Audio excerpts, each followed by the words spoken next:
Okay, so we are streaming. I'm going to share my screen. Great. Good morning and welcome everybody to our June Bicycle and Pedestrian Advisory Committee meeting. I see we have some people that are still coming into the meeting, and that's fine. I am taking attendance, so I am writing everything down. I know usually we go through and introduce ourselves, but with the virtual platform, I think it's been easier to just write people's names down as they come into the room. So again, welcome. I know this isn't our first virtual meeting, so everyone knows the protocol by now, but just some reminders that, especially while we have others presenting, to mute your microphone. You don't have to leave your camera on if you don't want to. And a reminder that this is being live streamed to CDTC's YouTube and recorded. Just some COVID-19 updates. The CDTC office is in phase 2 of reopening, so staff is in the office 2 days a week on an alternating shift schedule, and hopefully we will make progress and move into the next phase of reopening sometime soon. I will keep everyone updated. For the time being, we're still not doing in-person meetings here. So for now, we are still going to plan on meeting virtually. And if you do need to meet with me, virtual is our preference, or if we can do something that's outside or in a COVID safe space, that is currently our CDTC policy. We also continue to maintain a COVID-19 resource webpage on our site with some information for local governments that might be doing slow streets, safe streets,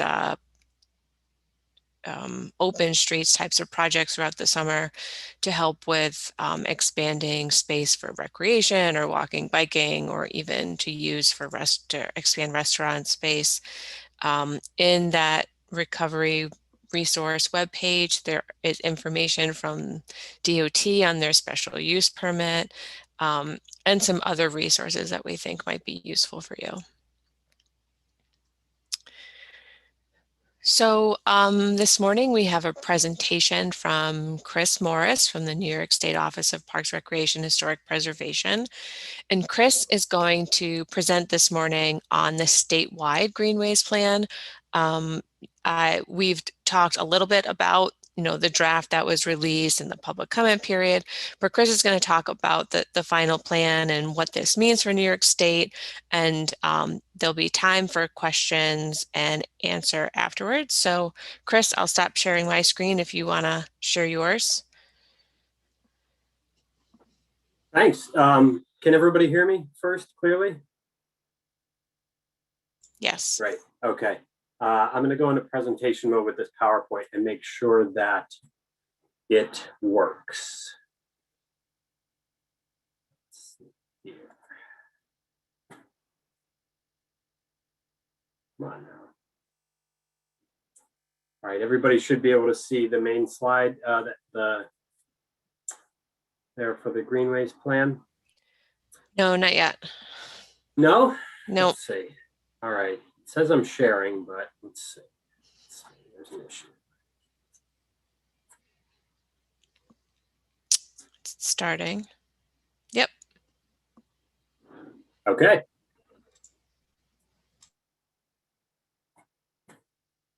So as Jen mentioned, thanks for having me. I'm Chris Morris. I work for New York State Parks. I'm the State Trails Coordinator, and I work for our Planning Bureau here in our Albany office. Nice to be with everybody today. And I'm going to talk about our statewide Greenway Trails plan, which we completed this spring. I do trail planning and coordination for parks statewide. And then we also do, some statewide planning, such as this plan.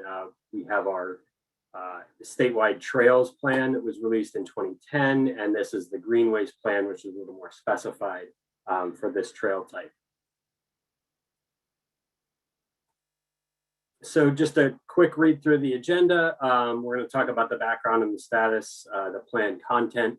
I'm going to touch on a couple key points about public and stakeholder input. Going to mention the trail inventory and mapping that we did. Going to mention the goals of the plan, talk about utilization and next steps, what the plan could be used for, and then, as Jen mentioned, we'll have plenty of time for questions. So background, after being introduced by our local assembly member, Patricia Fahey, in early 2019, on November 20th, 2019, Governor Cuomo signed into law the legislation that called for our agency to create a statewide plan for non-motorized multi-use trails, or as we call them in the plan, Greenway trails. So these are, traditionally your bike ped paths, right? They're the Mohawk Hudson Bikeway, Helderberg Hudson Rail Trail, some local trails, right down by my house, there's a bike path along Hackett Boulevard. These aren't on-lane roads. These are separated from roadways. And we had to put kind of a fine point on what was a Greenway trail and what wasn't. That took a little bit of interpretation as we collected data, but we were kind of bound by the legislation language. For the plan mapping, we did include New York State bike routes because of their kind of integral part in connectivity. And if anybody has questions on the definition or the examples, we can talk about those later. The law required us to complete a draft plan within 1 year and the final plan 6 months later. We made both those dates, and the final plan was published to our webpage April 7th of 2021. The statewide Greenway Trails Plan describes the existing network of trails around the state. It includes the types of trails that are considered Greenway trails, as well as the uses that occur on these trails, walking, jogging, biking, occasionally equestrian use, and occasionally snowmobile use, depending on where you are in the state. And the plan includes examples from across the state. We kind of showcased a few of the really great examples. The picture here is from the recently opened Ashokan Rail Trail. The plan discusses the many benefits of Greenway trails, also highlights current trends in trail design, management, and more from across the country and the state. And it discusses the trail user needs as well. Most notably, the plan lays out a vision for the state's network of Greenway trails, which is shown on the slide here. I'll just read it briefly. The statewide Greenway Trails Plan envisions a network of shared use paths that provide all New Yorkers and visitors opportunities for healthy and active recreation, routes for alternative transportation, and the ability to connect to and enrich our communities and natural landscapes in urban, suburban, and rural settings. Chapter 7 of the plan identifies 7 key goals and associated recommendations to achieve this vision, and I'll discuss those more in detail in just a couple slides. 2 components of the plan that I wanted to mention specifically. The first one is public and stakeholder input. For this plan, we gathered input from stakeholders involved in trail planning, operation, and management from across the state, including partner agencies at the state level, local governments, regional transportation planning groups, nonprofits, and more. We also gathered input through a public survey, which received over 2,400 responses. Both of these efforts were conducted with the help of Parks and Trails New York, and were crucial in developing the goals and recommendations for the plan. For those interested in more details on the results and analysis, the final survey report, the public survey, is included as an appendix in this plan, and I believe it's listed on PTNY's webpage as well. Lastly, the public had additional ways to comment in the form of a public scoping meeting and comment period on the draft scoping document at the original outset of the plan, as well as the public hearing for the draft plan, which was held in January. The second item I wanted to mention was the the plan's trail inventory and web map. The legislation called for the plan to include an inventory of existing planned and proposed greenway trails, which we assembled with the help of a lot of partners using GIS. Our GIS Bureau had an existing data set from previous planning efforts, but this was a really good opportunity to do a thorough update of that data from across the state. As you might imagine, this wasn't a small lift, but we were able to accomplish it with the help of many of the same stakeholders who participated in our webinars, including CDTC, by collecting their data via digital submissions. The culmination of all of that data collection was the creation of an online web map that is available for both public and stakeholders to view and interact with. The web map also included a separate error reporter page as we were developing the plan, where people could let us know about trails we might have missed, or trails we didn't get quite right, or we were missing data on. One of the recommendations of the plan is to make that data available on the GIS clearinghouse for local planning purposes. As I mentioned, the plan lays out 7 goals to advance greenway trails across the state. These include prioritize the development and expansion of greenway trails in underserved communities, collect and publish information to aid in the planning, development, and management of greenway trails, expanding the state's greenway trail system to reach more New Yorkers in more areas, identifying funding opportunities for the acquisition, planning, development, and maintenance of greenway trails, fostering greater collaboration among agencies and stakeholders, promoting the greenway trail system as a destination for tourism, recreation, and active lifestyles, and enhancing bicycle and pedestrian transportation options by connecting greenway trails and communities. Each of these goals has 5 or more recommendations that identify kind of logical next steps that we felt were good to achieve the larger goal and vision for the plan. And again, these were developed based on input from state and local stakeholders that we had during our meetings and from the public input. So how can the plan be used? I have a couple things listed here that, I think there's a number of ways that people can take advantage of the plan. One of the most prominent, I think sometimes for statewide planning efforts, the plan can be a platform to advance trail funding. The legislation for the plan was developed in part, I think, as a response to the creation of the Empire State Trail and the significant funding that was allocated to it. Advocates for trails felt that this plan could kind of lay the groundwork to advance the next steps of Greenway Trail investment at the state level. I know that from a legislative point of view, that was a big point of having the plan created. Another one that can be utilized: local partners can bolster their local projects by aligning them with the goals and objectives of this plan. This can be a help with project planning, public interactions, and project advocacy. Folks can leverage components of this plan to support their project. When a project can meet the goals and recommendations laid out in the statewide plan, it can give it a leg up for advancement through the public review or local review process, and funding obviously is a big piece too, going into grant and other funding sources. Folks from across the state can use the spatial data that we collected at their local level to identify connections and how they might fit with the greater trail network.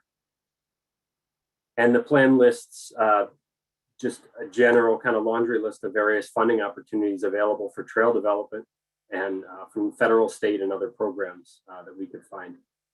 Kind of a good resource that people may not be aware of for some of the funding opportunities. Another one that I don't have listed here, I think that's really important. We talk about collaboration, kind of continuing collaboration with a lot of the stakeholders that we worked with for the plan. And I think that's going to be really key, is keeping those stakeholder meetings going and talking about, how do folks across the state see us and themselves kind of working together to implement the plan and the goals and achieving the goals. So next steps for the plan from our perspective, we're working on spatial data analysis right now. The GIS technician that we had for the plan, we were able to keep her on staff, which was great. And she is working on looking at some trail gap analysis, not only for existing trails and how they kind of interact with, let's say, the Empire State Trail or local trails, you know, if there's a 1 or 2 mile gap that could be focused on, but also planned and proposed trails. Where are those planned trails and how do they build out the network? We're also looking at the interplay between existing and planned trails and underserved communities, environmental justice areas across the state. And we kind of wanted to do a little data analysis on that to spur discussions at some of those stakeholder meetings that we are planning to have coming up in the next few months. As I just mentioned, we're planning 2021 stakeholder meetings to prioritize and implement the recommendations in the plan. And looking a little further ahead, we plan on revisiting our full statewide trails plan for all trail types, which this will be kind of encompassed in as either a supporting document or in the appendix. We'll speak to it. And that statewide trails plan, you know, deals with water trails, long distance hiking trails. It speaks to Greenway trails. And so that's another that's kind of coming down the pike for us as far as statewide trail plan. So that's all I really have. I put some important links up here. The final plan and link to the web map is available in the master plan section of our webpage. We also have a really cool ArcGIS story map page that you can find on our Parks webpage. That is the Greenway Trails Plan Hub ArcGIS link there. It kind of visually walks you through some of the key pieces and explanations and details of the plan. And if you have any questions, you know, after today, you can follow up with me directly. My email and phone number are listed there. And like I said, opportunities for questions now. Thanks, Chris. If anyone has questions, they can unmute and ask, or you can put it in the chat box. As a Trail Council representative as well, this is Ivan. Chris, welcome. Hey, Ivan. And 2 questions. One, are you making this presentation to all the MPOs in the state? And second question is, have you dealt with the issue of class 1 e-bikes, the ones that are pedal assisted, and and how they will be treated? Thank you. So we aren't planning at the moment to give the presentation to all the MPOs, but that's certainly something that we could do. We had an initial kind of introduction to the plan and what we were going to be doing for data collection on that statewide MPO. I think they do them quarterly. The meetings that they have. Bike working group. Yeah, the working group. So, and that's a great group. That was, we kind of got the introduction from PTNY to join that. And as I mentioned, they were critical in developing not only the data, but kind of helping us think through the goals and objectives. With your question to class 1 e-bikes, we discuss e-bikes in the plan and talk about the, you know, how they're defined in law now in New York State. You know, there's, because local governments can kind of have their own limitations on them, we didn't go into great detail. We basically just discussed what was allowed at the state level. We didn't talk about it nationally, but we did talk about them as a, you know, they're an up and coming and very popular now use on these trails. Thank you. Can I speak? Go ahead, Janet. Hi. Hi, Chris. My name's Jeanette Katie Marino, and I'm a healthy transportation advocate, I guess, in a nutshell. And with the trails and parks goals and objectives, I keep reading, you know, like healthy and active recreation is what these trails are meant for. Yet what we keep running into are snowmobiles or three-wheelers or electric bikes, which in a nutshell basically don't even fit into the healthy, active description as I see it. I'd love someone to educate me differently, but I will continue to advocate for healthy transportation on these trails because I find that anything but human powered becomes an obstacle for those trying to get healthy, active use of these trails, i.e. fresh air, no fear of cars or motorized vehicles that are going too fast, or whether they're coming at you or coming up from behind you. And so most of these trails are wonderful because they're flat, they're old rail trails. And I feel like they've been put there to kind of give us alternative modes other than anything human powered. And then, you know, giving people the opportunity to be on snowmobiles tends to be the same crowd that goes on the three wheels. And I think it's very confusing, or the ATV vehicles. It's a confusing transformation for them. They use it in the winter, then they get scolded in the summer. Can you advise me, or well, like either to back off and just say this is the way it's going to be, or how can we, as advocates for healthy transportation, continue to push and protect these wonderful healthy trails to further our agenda of having that option not be clouded over? Sure. Who do we contact? Who do we communicate to? Well, what I'll say first and foremost is, you know, this plan doesn't set and define uses on Greenway trails. We talk about the uses that are out there.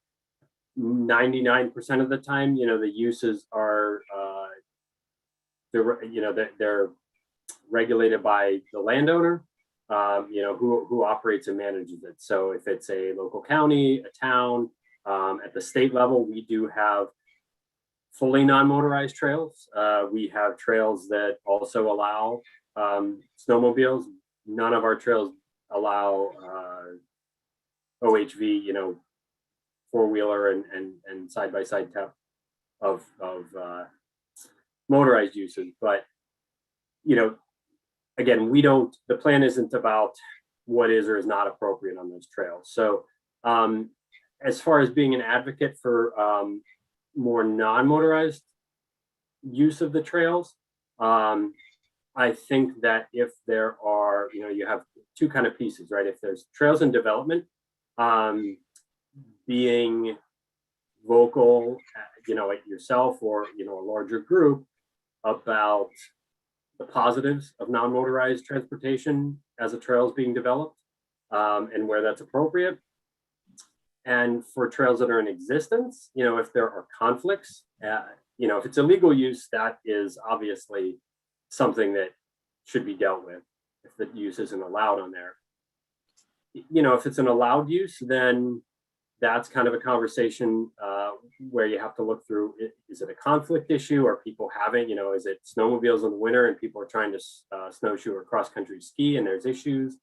Or is it, you know, to your point, is there more of a just disagreement between what is an appropriate recreation type? And I think that's part of the community's decision, really. I know that, you know, some of the Adirondack rail trails that are being developed, either, you know, kind of being proposed right now or, you know, in the works, are really being looked forward to by the snowmobile community. And, you know, there's, you know, whatever your personal view is on whether that's an appropriate recreation type, it's an allowed recreation type. And, you know, it's popular in the North Country. And I know a lot of communities see it as a real benefit for tourism, and things like that. So I hope that covers all your parts of your question. Yes and no. It's a constant discussion. I mean, I feel like these trails were historically designed for non-motorized, and somehow the snowmobilers got in there, which they have such a huge carbon footprint. I can't believe they're allowed. And then on top of that, the snowmobilers have been snowmobiling for ages, yet now all of a sudden these trails are put in and it's for them. And they were clearly snowmobiling elsewhere. Why are, like, we've run across that as we're cross-country skiing up in the North Country, and it's not pleasant. You've got the exhaust, you've got the noise, you've got the speed of them compared to us. And although many may be very kind to us, there are others who view us as the intruders. So it is a conflict of culture. And it would be, I would like to understand, like, were these trails funded with funds that were meant for non-motorized to start out with, and now we're just incorporating and allowing because communities up north are more lenient towards that culture and it helps stimulate economy and whatever the cause is. Because I think cross-country skiers, snowshoers can also help, but they're not going to go there if they're being faced with snowmobile interactions. It's just not pleasant. Yeah. So I think it's a cultural divide. And, you know, it would be interesting to know the originating funding and what that was intended to do. And I've kind of gotten conflicting stories when I talk one-to-one with some people about, no, it wasn't supposed to be, it wasn't supposed to be, the funding was meant for, healthy transportation and non-motorized, yet we're allowing it. So I don't know who drove that agenda, but I understand the state is saying, at the state level, it's this, but the localities have the option to change that up. It's just a confusing scenario we're putting ourselves in, especially as a healthy transportation advocate. We run into this all the time. We're trying to get off the roads, yet then you put us on these trails, which aren't sometimes not very connective.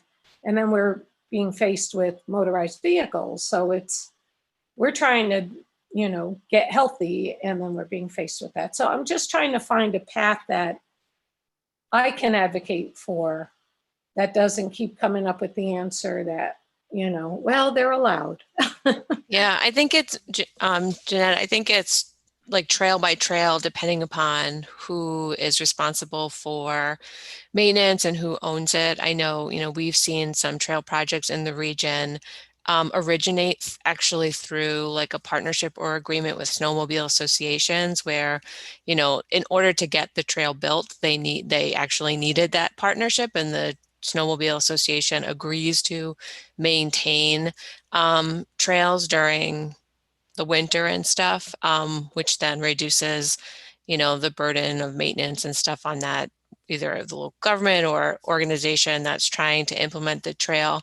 But that, that's usually in some more rural areas. Again, there's such different agreements and ownership kind of models from trail to trail. But I mean, I think that the conflict between users is something that we hear about more and more. It's because it's that speed differential, right? It's if you're going at different speeds. We've seen, some other areas of the country on trails using speed limits. So, so even as you have some of these new mobility devices like scooters or electric assist bikes, some of these devices do give, accessibility to these amenities to people who have disabilities or other mobility limitations, and we don't want to exclude people from the facility. So, but making sure that people are operating that whatever, whether it's a scooter, an electric assist bike, a regular bike at a safe speed. Because sometimes you even get like, the people that are training for a triathlon out on the trails, and they're really fast too, and they can be conflict with kids who are learning to ride bikes or families that are using trails together. So I think this conflict is going to continue to come up. And I think it's something that we should continue as a group to talk about and see how we can, CDTC as the MPO can help local governments in either crafting policies or setting some sort of, creating guidelines for trail use. I mean, I sometimes get up to 15 miles an hour on the trail, not consistently, but I can get up that high, and I get the response from some walkers and mothers and elderly like, whoa, slow down. And I'm like, slow down. And that's 15 miles an hour. And, they probably don't get the opportunity to say that to people on the scooters that are going 20 to 25. I mean, I've seen on some of the trails, 25 miles an hour. That's pretty fast if you're walking and met with that. Or if you're a mother with children who are walking or on their tricycles or on their, two-wheelers, that's a pretty fast speed. I think 15 would be appropriate. And if someone wants to train for triathlon, go do some hills. That's a better training. These just don't seem to be, 25 seems to be almost too fast. We can't even get that on, if I look at 30 on our streets, and sometimes that seems too fast in a car. So I don't know. I understand the quandary. I just want to know what I can do to kind of promote more active, healthy modes on these trails that seem to be the perfect scenario for especially beginners and newcomers and mothers with children and elderly trying to go walk somewhere that's smooth with their walkers. And so just trying to figure that out. And it would be nice to figure it out together since we're the Pedestrian Bicycle Advocacy Committee. Just looking for ways, advisory committee, sorry. Well, we can definitely continue to have that conversation. But are there any other questions for Chris about the Greenways plan? How can we get our city to connect to the wonderful greenways all around us? What's your city? Saratoga Springs. They're working on it. Oh, I mean, Saratoga's in really good shape. Saratoga Greenbelt is really well planned, and I think they're. It's like anything. You have a plan, you advance that plan to design, and you need funding. So. Right. Well, no, they are in good condition, but there's like these approaches they're doing that just seem still very, they're taking out sidewalks to put in the Greenway. Does that make sense to anyone? I don't know specifically on a design base, design by design. All right. Do other communities do that? Like take out walking areas to put biking/greenway areas? Yeah, I think sometimes in multi-use trail is, if there's not room on the road to accommodate bicycles, we've seen communities, either expand a sidewalk and make it a multi-use facility or replace it with a 10-foot, standard multi-use trail.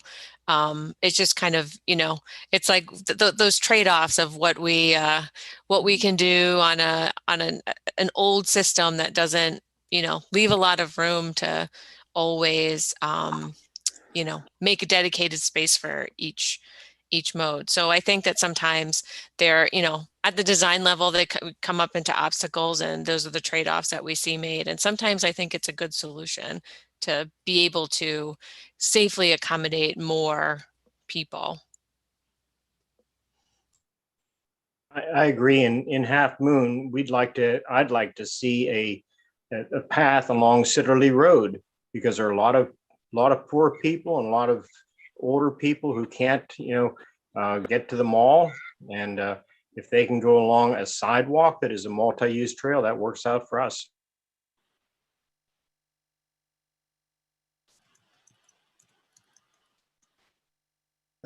Let me again add to the issue of funding.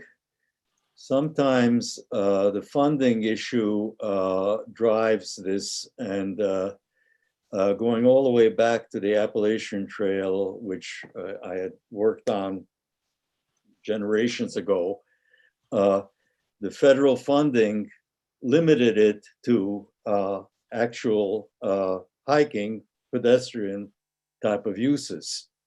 For example, there are others that have, because of transportation funding being involved, also include other types of transportation becoming a multimodal trail. So it not only do the communities vary, but the funding sources they're using varies. Becomes difficult.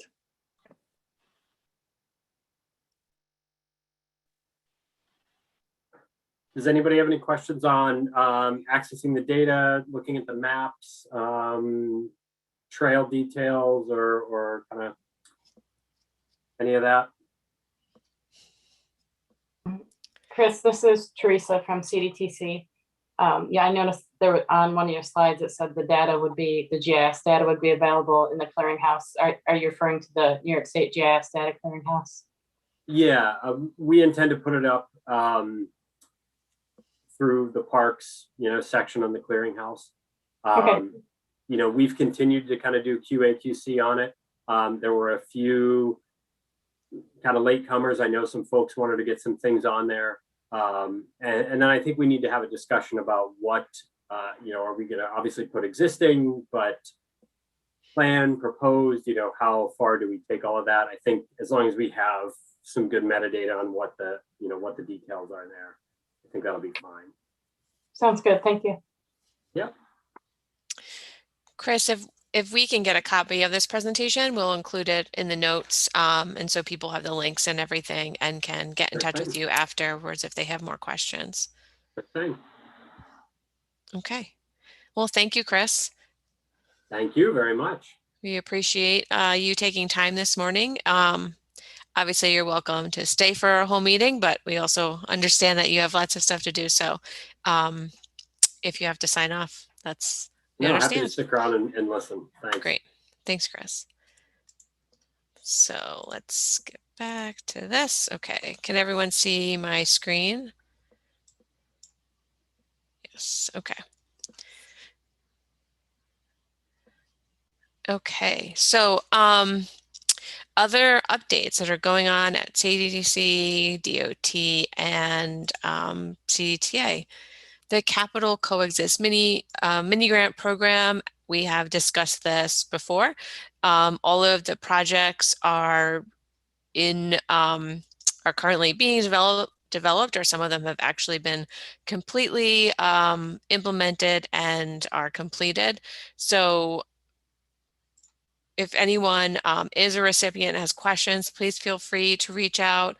As I get information about projects that are maybe events and open, to the public, or I will try and promote them and let folks know about them. In Bethlehem, they had their walk and roll event. I believe it was 2 weekends ago. They had a really good turnout. This was really, they do a good job at gearing this towards families and teaching kids kind of some basic bike skills. And they did bike repairs and gave out some materials on safety and stuff to kids and families. And then if you are in Troy, be sure to stop by. They created a parklet out of a couple of parking spaces, and I guess it's by Alias Coffee. And they have also created a trails map using some of the mini grant funds that they received last year. This was a rollover project. They couldn't complete it, the whole project, because of COVID, but you may have seen a link to the Troy Trails map. It is online, and I think that you can get copies from Transport Troy. The trails map includes multi-use walking and bicycling trails, but also hiking trails that connect to natural areas in the city as well as major destinations and activity generators. The Smart Communities Toolbox, this project, the last time we met and discussed, we were evaluating the consultant submittals, their proposals. We did select WSP with River Street Planning. So we are kicking this project off in the next couple of weeks.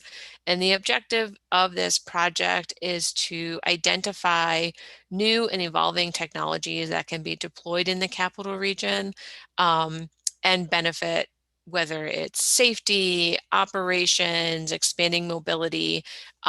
This we're hoping will be, just outline mostly the low-hanging fruit that, technology is constantly, rapidly developing and evolving, and it's difficult for all local governments to, keep up with like the newest and latest and be able to implement into their operations. But we hope to look at other regions and other cities that are similar size as capital region communities and identify things that we can implement here to improve transportation and expand mobility. I think I saw Rima is on our Zoom today. Yes. Okay, so Rima, I'm going to see if I can play the video you made for the Ditch the Car campaign. Is that okay? Okay. Sure. So Rima made a really great video to promote the Ditch the Car campaign. So I'll play that video and then I'll have Rima give an update on this. Hopefully this works. Uh-oh. Are you not seeing that? We don't see the video, but I can hear the audio. Any chance you see it now? No. Why don't you hit play and see if it... I have an idea. I'm gonna swap screens here. Okay. Do you see a YouTube page now? Yes. Okay. Okay, here we go.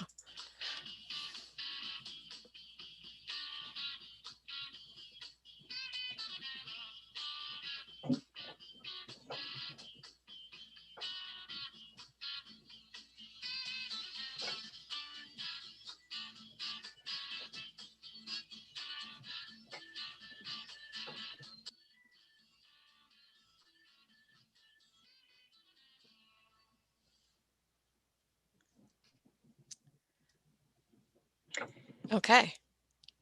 So, yeah, so I think I've talked a little bit about the Ditch the Car Challenge with the BPAC over the past couple of months. So we're on the verge of launching it. It's going to run until October 8th. There's going to be, it's going to focus on all non-single occupation vehicle modes. So biking, walking, carpooling, CTA Flex, on-demand transit, and then of course, busing.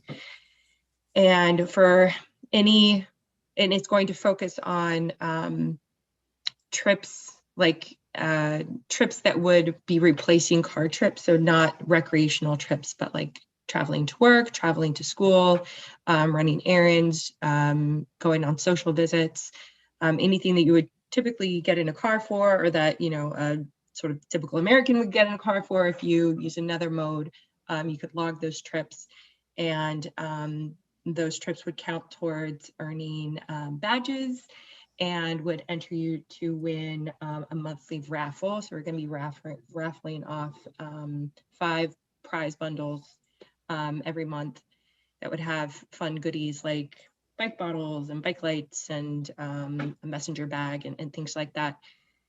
And then there is a recreational piece to it, just to kind of, I know there's a lot of recreational riding, in particular cyclists. So, to give them an opportunity to participate as well for other recreational trips, we're going to be highlighting a set of infrastructure routes in each of the counties. And if you log trips, even if they're recreational trips, from one of those lists, then you can earn a county badge. And Jen, I'm not sure how busy the agenda is today, but if you want, I could give people a little peek at the website.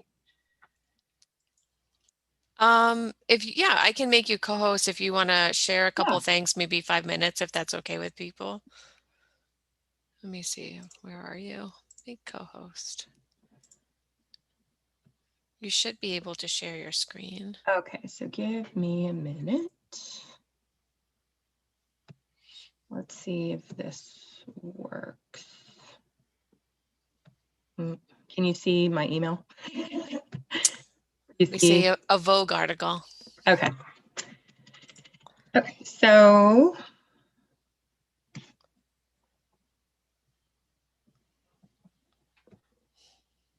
here's the home page. We don't see that. Oh, what do you just see the Vogue article? Yep, we just see a window with a news article. Okay, I know what to do. Hold on. Sorry.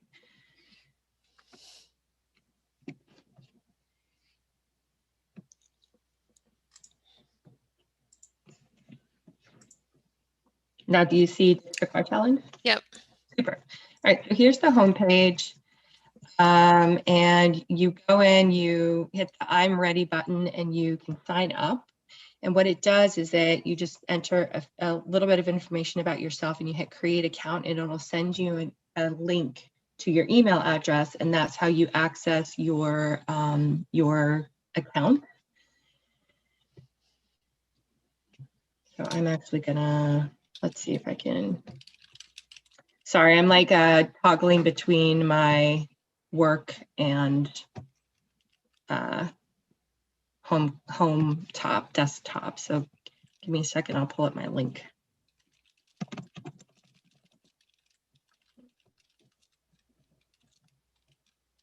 There we go.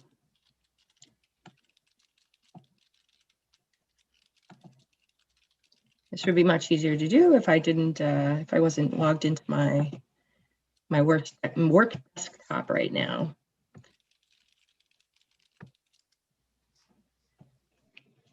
Okay, so you get a personal link, and then it brings you to your trips page. And it has these are just sort of, test trips. But it'll give you your trip tally, the number of miles and greenhouse gas emissions that you've prevented from being released, calories burned and gas saved. And then here's the potential badges you could earn. And then, for this test run, I've earned my 5 trip badge, my green machine badge, and also my multimodal badge, which is called 3's the Charm. If you log at least 3 different trips with the primary mode being 3 different modes, like biking on one trip, walking, and then here I did a CDTC Flex trip, then you could earn a multimodal badge. And then here are the 4 County Explorer badges. We've got the Tulip Explorer badge for Albany, Electric Explorer for Schenectady, the Pony Explorer for Saratoga, and then the Uncle Sam Explorer for Rensselaer County. And then here are my trips that I've logged. I can copy them. If I have a trip that I take regularly, I can just copy and update the date. So I can log those trips really easily. I can edit and also delete my trips. And then I can go into the standings. And again, this is all sort of like, test runs. But, the standings will show all the participant usernames, and then their total trips, their total miles, and which badges that they've earned so far. And then on the top, the standing shows the total number of trips for everybody who's participating in the challenge. There's a profile page, and this is optional to fill out. It's helpful to us, especially if you're wanting to enter into the raffle, so that we have your name, address, phone number, your contact information, so it's easier to get in touch with people when they win raffle prizes. And we have a section here for adding your social media handles. So because there's a social media component to the raffle, if you post your pictures of your trips with the handle 518 Ditch the Car, then you are entered to win one of the monthly raffles. So this is just a way, and this makes it easier for me to be able to track who's entered that social media raffle. There's a summary of the badges and the prizes, which I need to update, and FAQs. And then there's a resources page that has links to various, transportation related resources. And then also wanted to highlight the Canalway Challenge that's happening right now.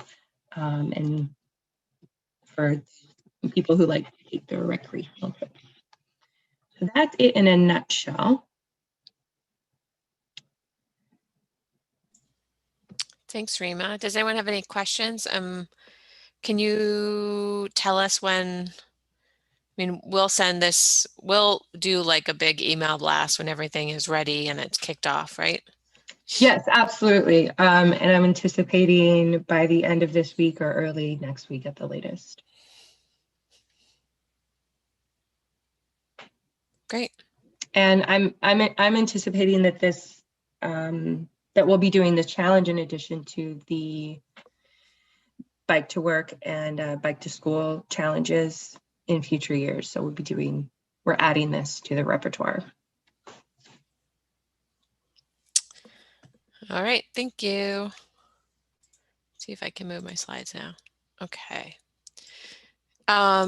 So getting back into the agenda items, the CDTC, CDRPC Technical Assistance Program is still open, and I believe we are accepting proposals through the end of the year. If your community has a project idea, we are asking and encouraging you to reach out to CDTC or CDRPC to discuss it. And there's information on our webpage about the program. So yeah, here's the email address that you can send to. It's techassist@cdrpc.org, or you can call one of our offices and talk to staff about your proposal.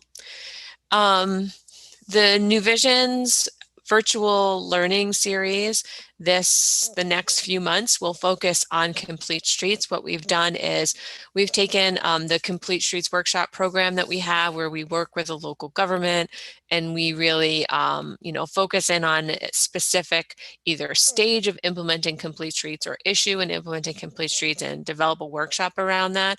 We've are using our consultant contract for that with Planning for Places and Sam Schwartz Engineering to create a virtual workshop series throughout the summer. So we have a 3-part Complete Streets webinar, Tuesday, June 15th. The first webinar will be about obstacles to implementing complete streets. Tuesday, July 13th will be on complete street demonstration projects. So this will include successful examples from here in the region, but also elsewhere in New York State and maybe outside of New York State.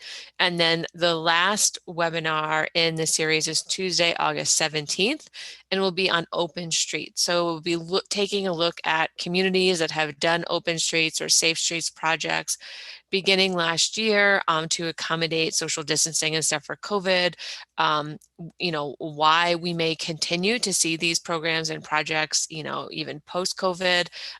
What have we learned from them? And, how can they work, and how can we make them a more permanent part of our community if that's what our communities want. So we are asking folks to register for these webinars. They are all on the New Visions webpage at cdtcmpo.org/NV2050, and you can register for each webinar. They are free, and if you are an AICP planner, there are CM credits available.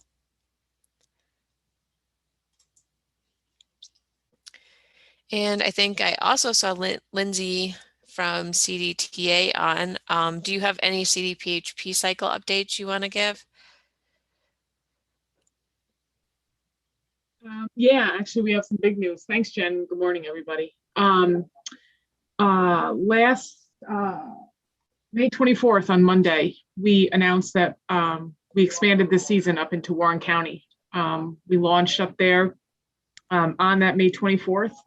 It was an expansion project that we had been working on since last fall in conjunction with Greater Glens Falls Transit and Warren County Employment. Some other private businesses also got involved and helped support the expansion monetarily. So we brought 20 bicycles at 4 rack locations that we built in Glens Falls, Queensbury, and Lake George. So the racks are located 2 in Glens Falls. One is right next to City Hall.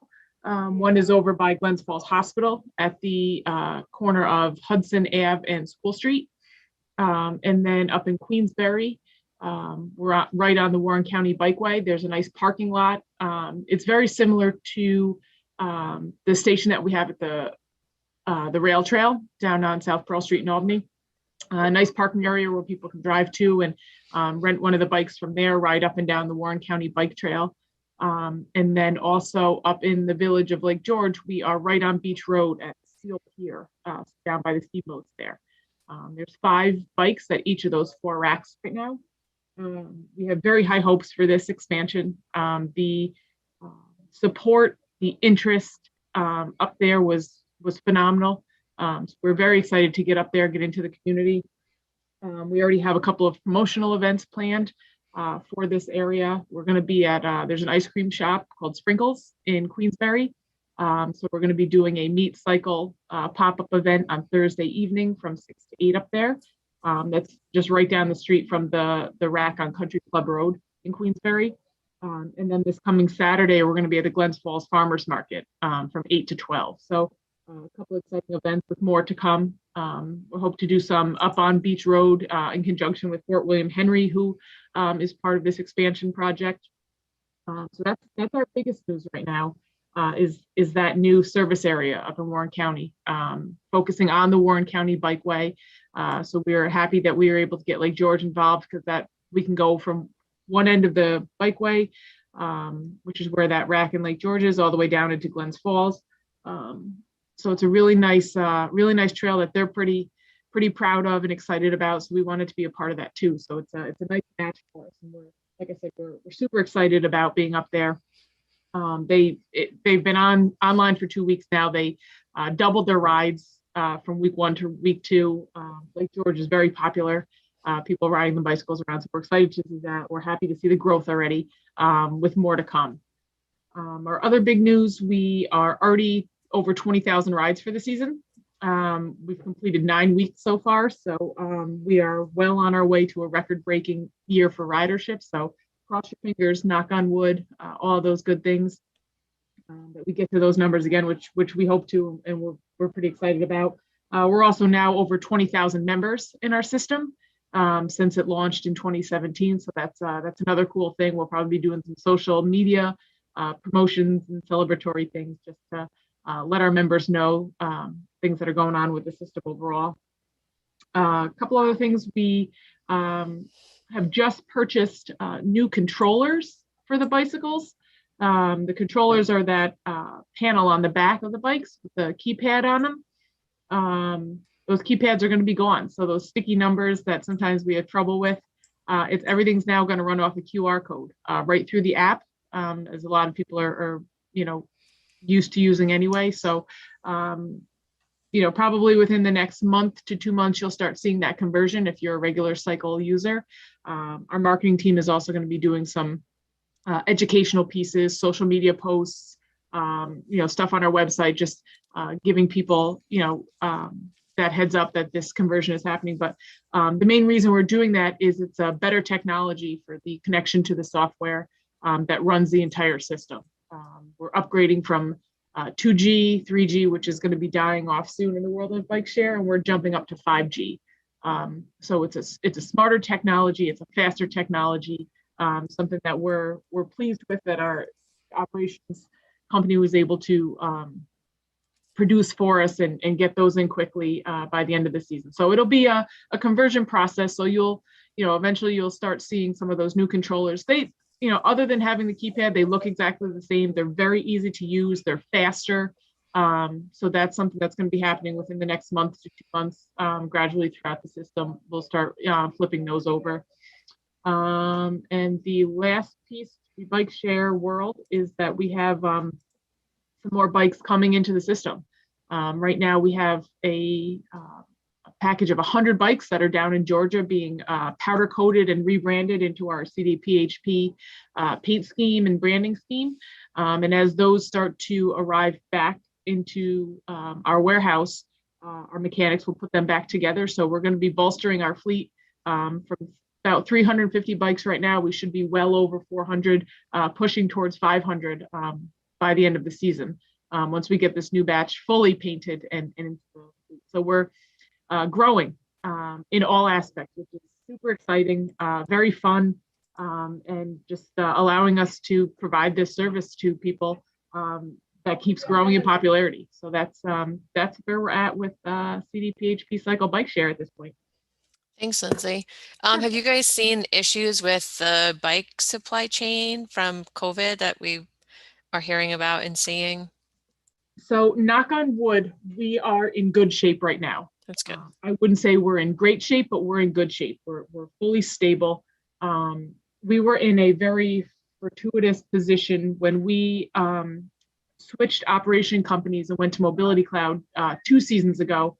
We inherited all of their assets, including bike parts, brake cables, tires, all those kind of parts that keep our bikes running. So we were fully stocked at that point. So now with the supply chain dwindling and just in dire straits, we're pretty good part wise in our warehouse. So by the end of the season, we'll get through most of that. And at that point, we'll use the off season to kind of restock everything and make sure that we're fluid for 2022. But we're very confident with our supply chain right now to get through 2021 with all the parts that we need to keep as many bikes on the road as possible. So again, kudos to Mobility Cloud, who runs the operational side of us. Many of you know Steve Bratzbis and his team. So far, so good on that end. Great. Wait, can I ask a question? Sure.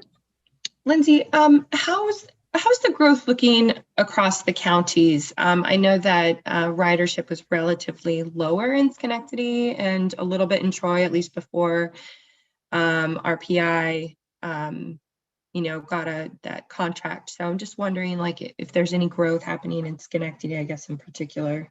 Schenectady, yes, actually. The last 2 weeks, we've seen them have a really, really nice jump in ridership, which is something that we're happy about. As to your point, they were on the lower side for where we kind of wanted them to be and expected them to be, but the last 2 weeks, a good jump. And we also have some plans. We want to get them on our radar screen to start doing some promotional events over there and maybe hook up with some of their municipal folks, get into some farmers markets and other, community events that are going on. Along those lines, same at Cohoes. We're right now in talks with their folks in City Hall. We're trying to get a couple of dates on the calendar where we can set up tables at Eat in the Street events, just to meet people, teach them about cycle. Maybe they've seen the bikes around, but they don't really know what they are, how they work, how accessible they are, how affordable they are. So really doing a push this year, since we kind of missed out last year with the whole pandemic knocking all events out. But now that events are back online and people are out and about, that's our focus this year, is to get into as many promotional events and opportunities that are presented and that we can go hunt out on our own to get out there and promote cycle. Okay, thank you. Sure. All right, thank you. Thanks, Jen. Sure. So CDTC planning initiative status, I did send out our spreadsheet with the status of all of our different projects. So if there is a project that is of particular interest, definitely check that out.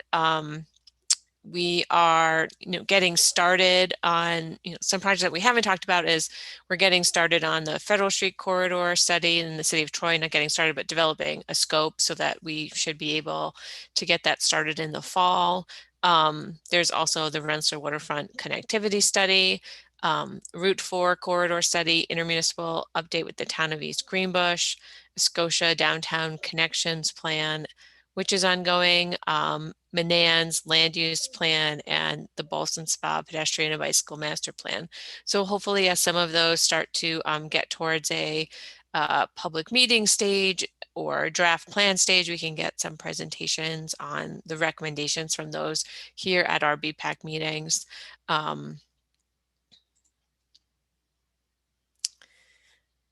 And for the last year, we've expanded the status table to include other initiatives, not just linkage. So we also have other projects that are ongoing, like our bridge study, the ADA transition plan task. We are getting started on the Patroon Creek Greenway feasibility study with the City of Albany, bus lane feasibility study. And we're working with the Albany County to look at the feasibility of developing the Albany County Loop Trail, which was recommended in the Capital District Trails Plan, and doing a regional truck study, which is a freight program. So we have a couple minutes. If there are any updates, people want to take a minute to provide their update. We haven't done this in a while, so if there's anything that anyone's working on or a project that we haven't talked about yet that you want to provide an update on, please feel free to do that.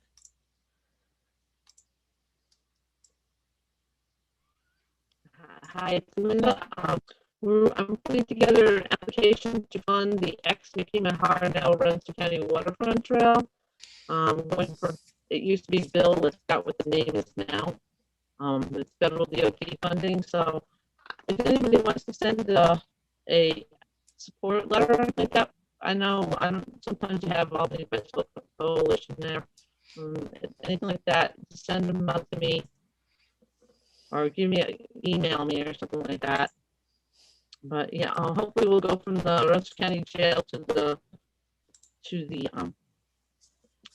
Troy, Rensselaer boat launch. Hi, Linda. Could you put that in the Yep. chat? For some reason, your microphone was not working properly. Sorry about that.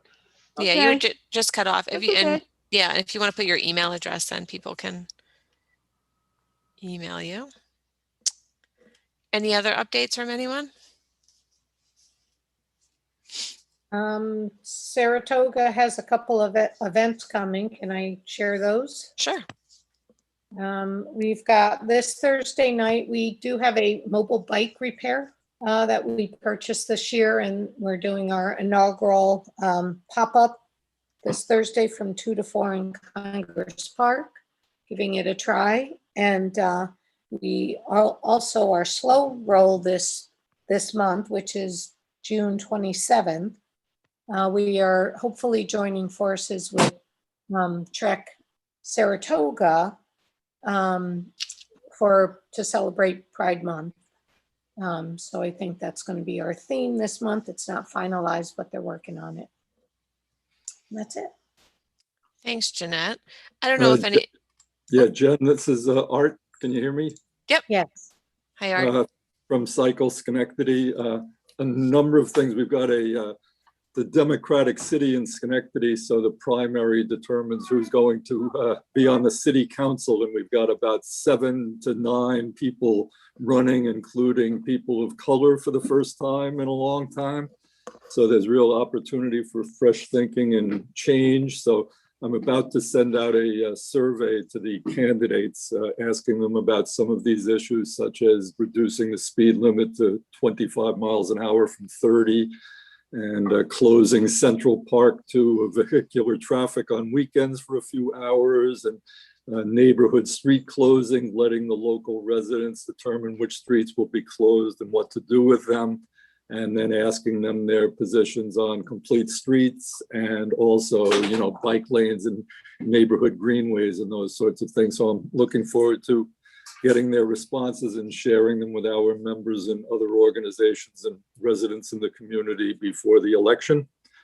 Another thing, we're in the midst of a series of neighborhood rides that we've got planned for the summer, one a month on a Saturday at 3:00. And so I've mapped out some nice, gentle, low-stress rides in neighborhoods varying in length from 6 to 8 miles. And we'll be stopping, we've already done a couple of them where we stop and get a spiel from a neighborhood association representative about their neighborhood, just introducing people from outside the neighborhood to that neighborhood's history and what's currently going on there. Another thing, I've been reading some books, one of that I like to recommend. One of them is called Bike Race by a Latino woman from Los Angeles who went to school in Portland and got into bicycling and came back and tried to make LA more bike friendly. And now she's kind of a national figure. Her name is Antonio Luga. And the other one is called Street Fight by the former transportation commissioner in New York City under Bloomberg, where all the bike lanes have been put in and all the battles that she fought. And one of the takeaways from that was that there's more room on the streets than people tend to believe. And by shrinking a travel lane for cars a little bit, you could often fit in bike lanes. And a lot of the lanes are based on federal highway standards, like 12-foot wide lanes, which are not really necessary. And finally, I love Rima's idea, the Ditch the Car Challenge, and as Cycle Schenectady, we'll be pushing that between now and October. Thank you. Thanks, Art. I put in the chat, we obviously don't get political at CDTC, but I did think that an interesting thing that we saw happen in Albany is Walkable Albany scored, they did a survey like Art, you guys are talking about doing for candidates, and then scored candidates on there. They basically gave them a transportation score so that people could see, what their vision was for transportation. And I think that is kind of a new thing we've seen here in the region. So that was interesting. Any other last updates before we wrap things up?